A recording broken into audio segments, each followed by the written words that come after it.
I used to see my guy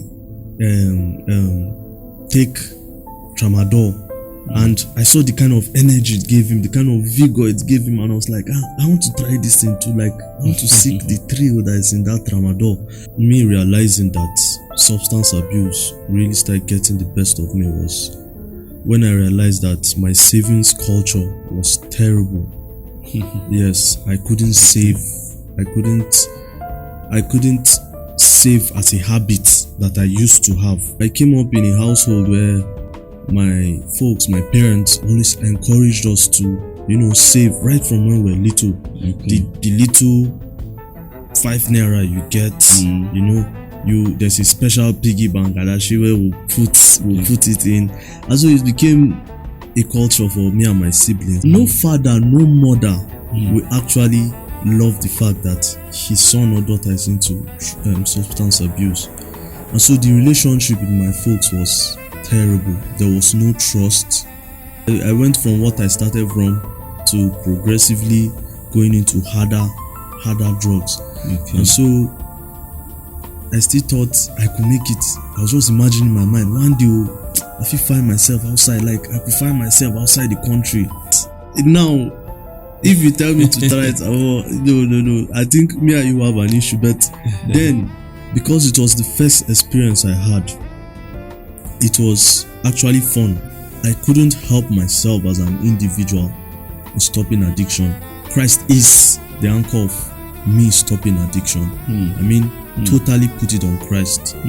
At this point in my life, I think I'm most grateful for God putting me through Lightwk Recovery Center.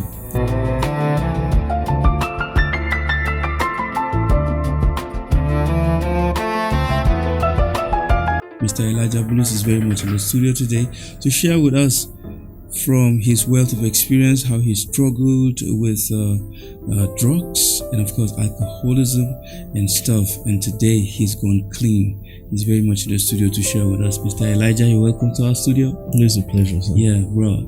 It's nice to have you here in our studio, this beautiful moment. Thank you. Yes. Can we get to know a bit from your background, please, if you don't mind?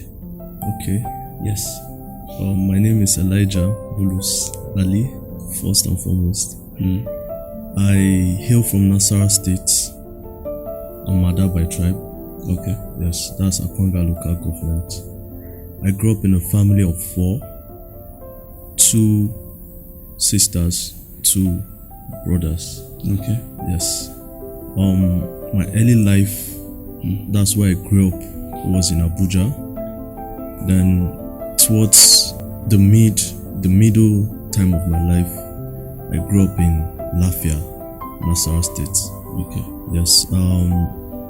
I attended school, primary, secondary, but I wasn't able to complete my tertiary institution.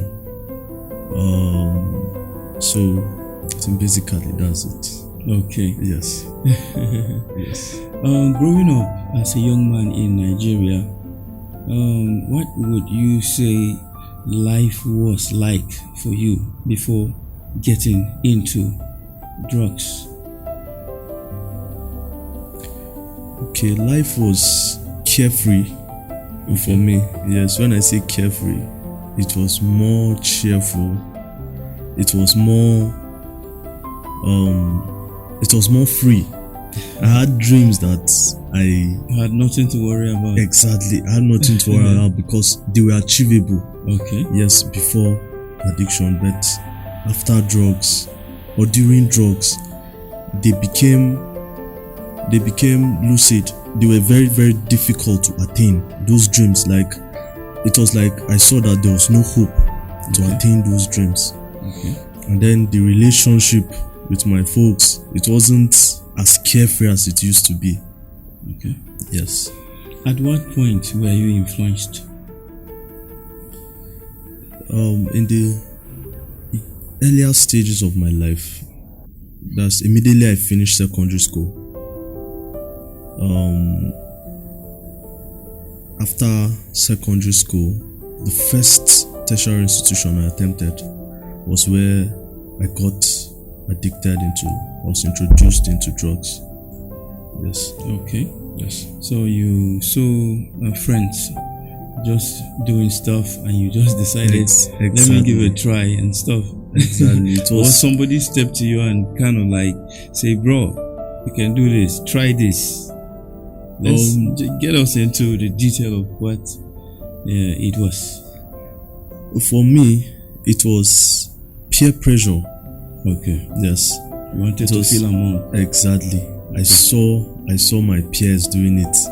I saw people. I won't call them friends. I will call them acquaintance. Then I saw my acquaintances doing it, and so I thought, okay, this is cool. And yes, it was thrill seeking as a result of peer pressure. Okay. Yes, it was thrill seeking because I wanted to try this thing that my peers were trying. Okay. So I wanted to really see the thrill in it. As in, I used to see my guy take tramadol, and I saw the kind of energy it gave him, the kind of vigor it gave him, and I was like, I want to try this thing too. Like, I want to seek the thrill that is in that tramadol. And so it was just peer pressure and thrill seeking. Okay. Yes. And when you tested it, what was the experience like? You felt like it was really fun, or why is funny is this? Because now, if you tell me to try it, no, I think me and you have an issue. But then, because it was the first experience I had, it was actually fun, as you said, because it gave me the energy. Of course, what tramadol would do, it gave me the energy, it gave me the vigor, it gave me the boldness, and the experience based on my first time. It was nice. I'll put it that way. It was nice. It was enjoyable, and that was how I felt then. Okay. Yes. And then at what point did you began to feel like it was getting the best of you, like you were no longer in control of yourself? At what point? The first point of me realizing that substance abuse really started getting the best of me was when I realized that my savings culture was terrible. Yes, I couldn't save.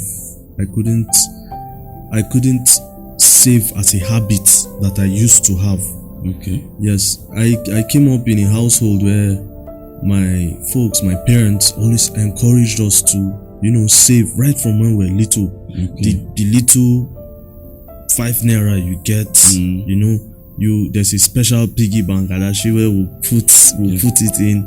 And so it became a culture for me and my siblings. But now along the line, it started getting very difficult for me to save. Yes, to save, because instead of keeping, I would just spend and spend and spend. Yes, on that. Yes. And then, how was your relationship with your parents when you got into this new lifestyle?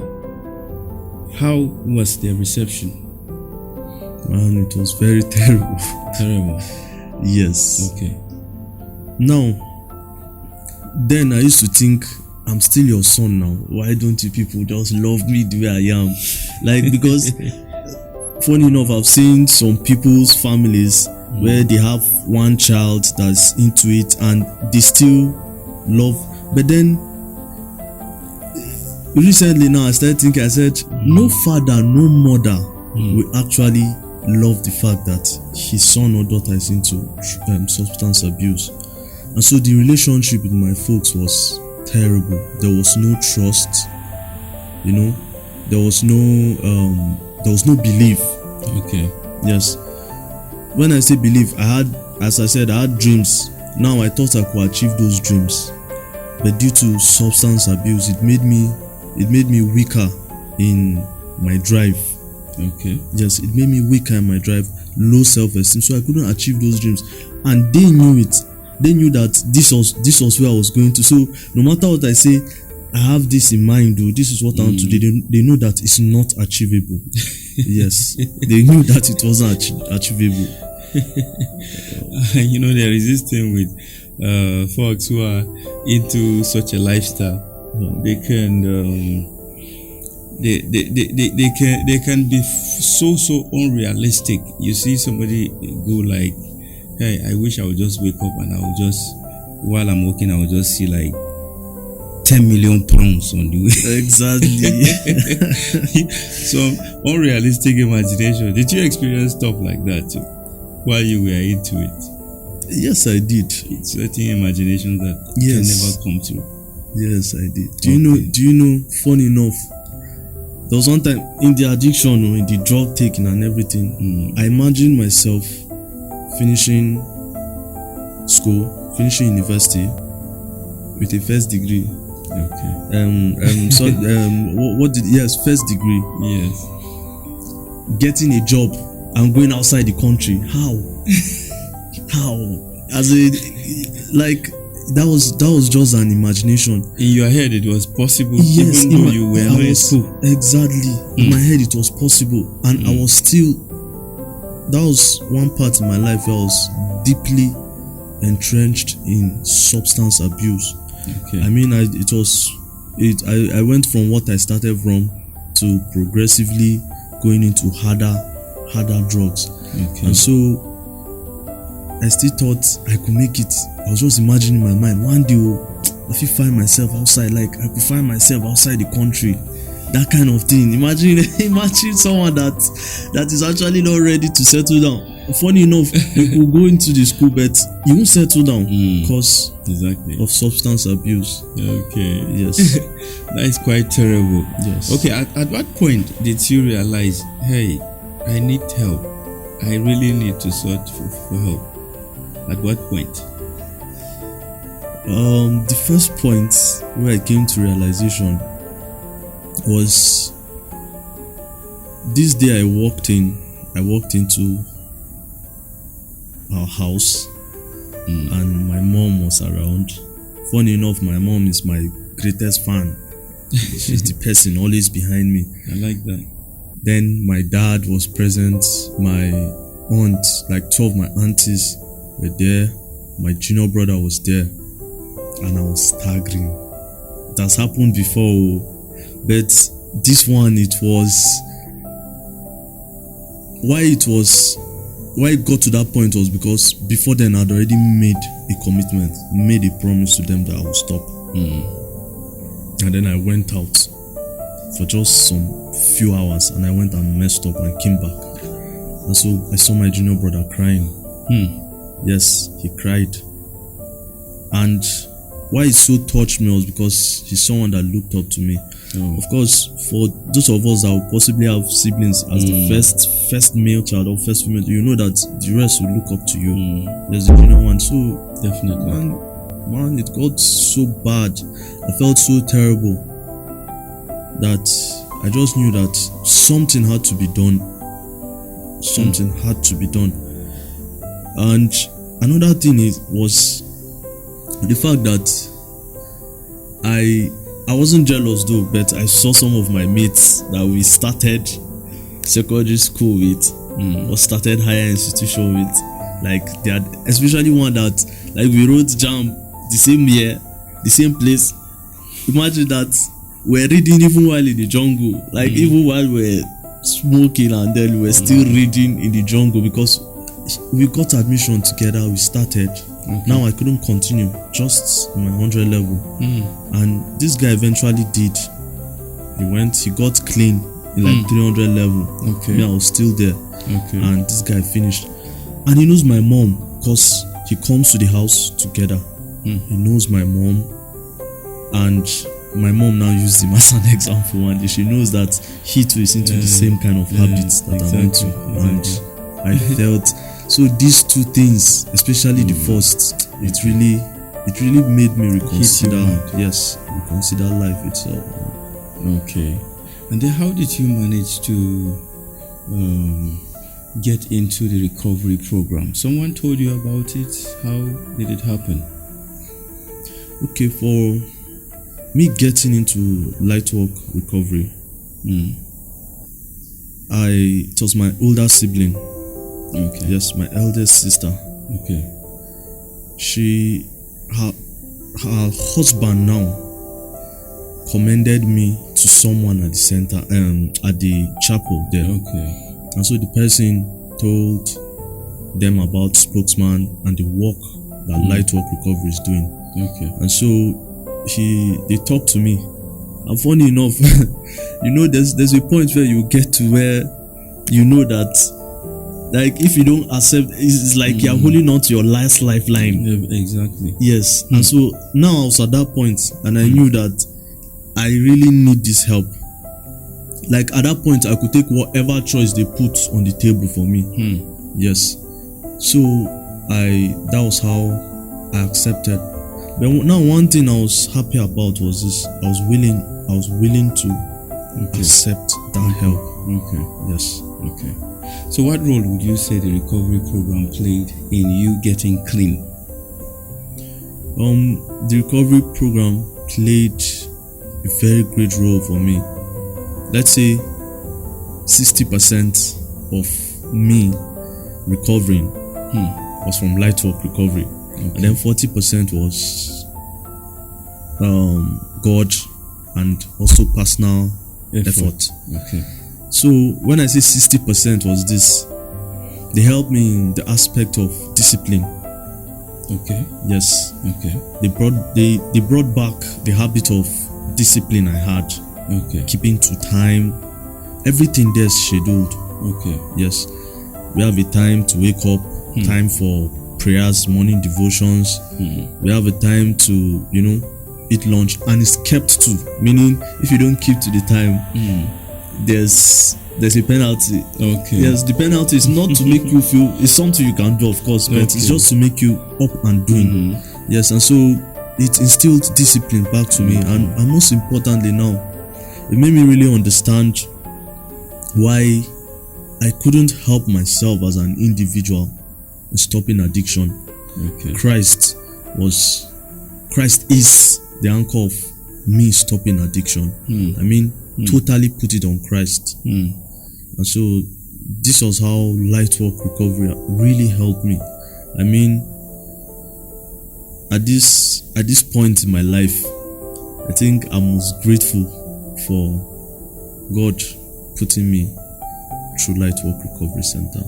Okay. Yes. Aside the contribution of Lightwk Recovery Center that got you this clean, what personal effort did you put in? I'm asking this because it just might help someone out there who is also struggling. What personal efforts did you make?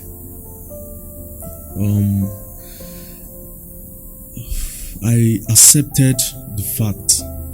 The first effort I know that I put in, I had to lower my pride. Okay. Accept the fact that I needed this help. Okay. Yes. And then also being open to the new changes. Because actually not everyone is open out there. Exactly. Some people are scared of new things. Some people are scared of changes. Like, I used to be someone that was very reserved. When I mean very reserved, I could not even stay here and talk. Like, just imagine just me and you talking one-on-one, but it was very difficult for me. That's how reserved I was. But then I had to be open, accept changes, learn how to be amongst people, interact better with people, because it's another key. I mean, you are not alone at the recovery now. You are with other people. So this is another way. You just have to be open, acceptance, and then also be deliberate. Be deliberate about the change. Yes. Okay. So for young persons out there who are probably hiding from their reality, living in denials, or hiding their struggles with substance abuse and stuff, what advice would you give to such a person as the first step you think a person should take? First of all, you ask yourself, why are you hiding? Yes, very, very important. Like, why are you hiding? Do you enjoy what you are going through? Are you still if you are still finding pleasure in what you are doing, means you are not ready yet, actually. But if you have gotten to that stage where you don't find pleasure, like what you do, the substance you abuse, is no longer giving you the thrill of it, then you know that you are ready to be helped. And you know that when the help comes to you, you easily accept it. And so, first of all, you open up. Don't hide. Don't hide. Open up. I think, as I said, why I didn't say Lightwk recovery helped me 100% is this. As I said, individual effort. That's where it comes in. You have to open up your mind. And that's the most key step. That's why for most individuals, especially this younger generation, people are scared to open up and say, I'm going through so thing. This is what I'm passing through. This form of addiction is what I'm passing through. So this substance is what I'm abusing. And that's why they just go deeper. That is why you just keep graduating from one to the other, from one to the other. So you open up, you need help, you say it. There are so many. I believe God could use so many ways, so many means to save us. Okay. Yes. Please tell us about life after addiction. How how joyful and how fulfilling it is. Man, that has been very fulfilling. Yes. Okay. It has been very fulfilling. In what ways? Now, as I said, I don't live close by. I live far. I came from Lafia, Nasara to Kaduna. An entirely different ecosystem. Exactly. I found out that I could actually stay on my own. I could actually not be so dependent. And then that dependence that I used to have now led me possibly into asking possibly for money and then using it for another thing. Exactly. But this time I found out that I could be independent and not really want much. Yes, I could be independent and not really want much. Because I believe God will always sustain me. Exactly. Yes. You have taken responsibility. Exactly. Okay. And I plan on going back to school. Okay. Yes, it's one thing that I said, if I have the means, why not? Exactly. Plus, after my post-recovery, my folks found out that I have this ambition. So why not go for it? Like, they are willing to back me because of the changes they've seen. And so I said, yes, I'll go back. So my reading culture really improved. During recovery, I started cultivating the habit of reading. Okay. Yes, due to the activities we used to have, book reviews, all sorts. What did they call this? They teach us proper way to read the Bible, expositions. Okay. Yes. Okay. So it really helped me to build up my reading hobby and also pick up other hobbies that I used to have that I left behind. And you lost that. Yes. So I wasn't really. I didn't need to depend on that. Even if the urge comes to depend on alcohol or to depend on cigarettes or to depend on weed, instead, when the urge comes, I could play ball. I could play table tennis. Okay. I could pick up a video game and play, and it's part of what satisfies me. In fact, but most importantly, study the Bible. I mean, that's the most satisfying. Yes, and so these things after post-recovery, it has been very fulfilling for me. Okay. Yes. Okay. So finally, it's been quite a fruitful conversation we've been having here. Finally, what would you say? Would you want the world to know about the recovery program you went through, and of course the ministry that helped you through this recovery program? Okay. Lightwk recovery. Lightwk recovery. Is, I'll say God first. Yes, I always put God as the number one.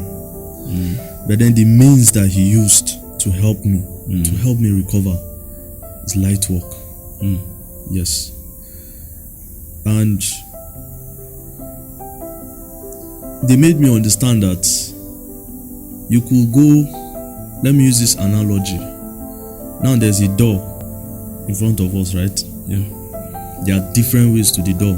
You could go straight, Yeah. you could go left, or I could go like this, I could go like this. Either ways, I'll still get to that You door. will still get to the door. Yes. Okay. Once God has called you, Okay. there's no escape from it. Okay. Yes. So that you could take one route as long as you take. You could take everything you want to take. But the final end is it's all roads leads to Christ. So the journey was, I didn't see it like that until it got to this point for me. Okay. Just until my post recovery and Lightwk, I saw that, wow, this analogy our pastor made was true. You walk this way, either ways, all roads leads to Christ. So Lightwk has really helped me. Not only me, I know all my brothers right from when they started. Okay. Lightwk has been a blessing to each and every one of us. Okay. Yes. Wow. So this we will say shout out to spokesman. Yes. Yes. Pastor Jeremiah. Yes, Pastor Jeremiah, the Yes. founder Lightwk Yes. ministry, and we wish him the very best in his work. We pray that many souls will be won to Christ through this ministry. Yes. So, Mr. Elijah, thank you very much once again for coming. Thank you, sir. We hope to have you some other time. Yes, sir. All right. To everyone out there, thank you very much for staying tuned. Let's do it again next on this same platform, Inside Life. For now, it's bye.